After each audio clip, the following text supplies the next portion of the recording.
तो hello guys, आप सभी का स्वागत है आपके अपने यूट्यूब चैनल में। ठीक है, आज हम जानेंगे पृथ्वीराज चौहान के बारे में। पृथ्वीराज चौहान जो थे दिल्ली और अजमेर के शासक थे। ठीक है, दिल्ली और अजमेर के शासक थे पृथ्वीराज चौहान। वो बहुत ही वीर पुरुष थे। ठीक है, आज हम जानेंगे उन्होंने किस किस के साथ युद्ध किए और कैसे किस किस हालातों में उनके साथ युद्ध हुए।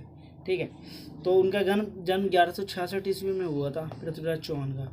पृथ्वीराज चौहान ने अच्छा शासन किया, फिर आगे आगे धीरे धीरे बढ़ते रहे। अफगानिस्तान के एक शासक थे मोहम्मद गोरी भारत पर आक्रमण करना चाहते थे। मोहम्मद गोरी ने भारत पर आक्रमण कर दिया एक बार जब भारत पर आक्रमण किया उस टाइम सेना को लेकर, तो वो पृथ्वीराज चौहान से पराजित हो गए। पृथ्वीराज चौहान ने उनको हरा दिया था। ठीक है, वो वापस लौट गए वो अपने घर। ठीक है, फिर पृथ्वीराज चौहान अपने घर वापस आ गए, भाई हरा उड़ा दिया उन्हें। ठीक है, फिर दोबारा युद्ध कैसे हुआ उनके बीच में बताता हूँ कि पृथ्वीराज चौहान क्यों हारे थे। उसका बहुत लंबा रीज़न है, बताते हैं। देख भाई, भारत के रहने वाले थे जयचंद्र, जो मालवा के शासक थे। जयचंद्र जो थे मालवा के शासक थे। ठीक है, तो मालवा के शासक कौन थे? जयचंद्र की बेटी थी जयचंद्र की बेटी थी एक, जिसका नाम था जयचंद्र की एक बेटी थी जिसका नाम था संयोगिता। ठीक है, जयचंद्र की बेटी कौन थी? संयोगिता किसकी बेटी थी? जयचंद्र की बेटी। तो वो उससे पसंद करने लगी थी। जयचंद्र की बेटी जो थी पृथ्वीराज चौहान को पसंद करने लगी थी, परंतु जयचंद्र को इस पसंद नहीं था ये सब।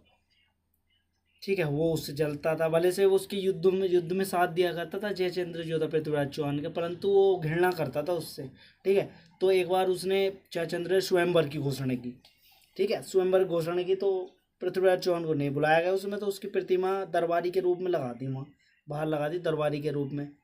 किसकी मूर्ति लगा दी दरबारी के रूप में? पृथ्वीराज चौहान की मूर्ति दरबारी के रूप में लगा दी बाहर।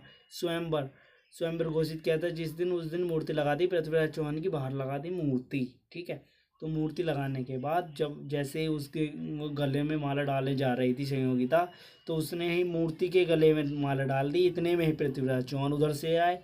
पृथ्वीराज चौहान संयोगिता को उठा कर ले गए। इस बात को जयचंद्र को बहुत ज़्यादा बुरा लगा। उसने आमंत्रित कर दिया मोहम्मद गोरी को। मोहम्मद गोरी ने पृथ्वीराज चौहान को ललकारा। ठीक है, तो उनके बीच में जो युद्ध हुआ ना दोबारा, तो उसमें पृथ्वीराज चौहान अपने हार गए थे।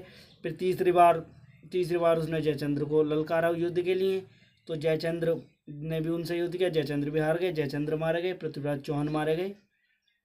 ठीक है, तो दूसरे युद्ध में ऐसा हुआ था जिसे तराइन का द्वितीय युद्ध कहते हैं। ठीक है, पृथ्वीराज चौहान की यही कहानी है। ऐसे ऐसे इनका समापन हुआ, ऐसे इनकी स्टार्टिंग हुई थी। ठीक है, इसके साथ अपन मिलते हैं अगली वीडियो में। ठीक है, बाय।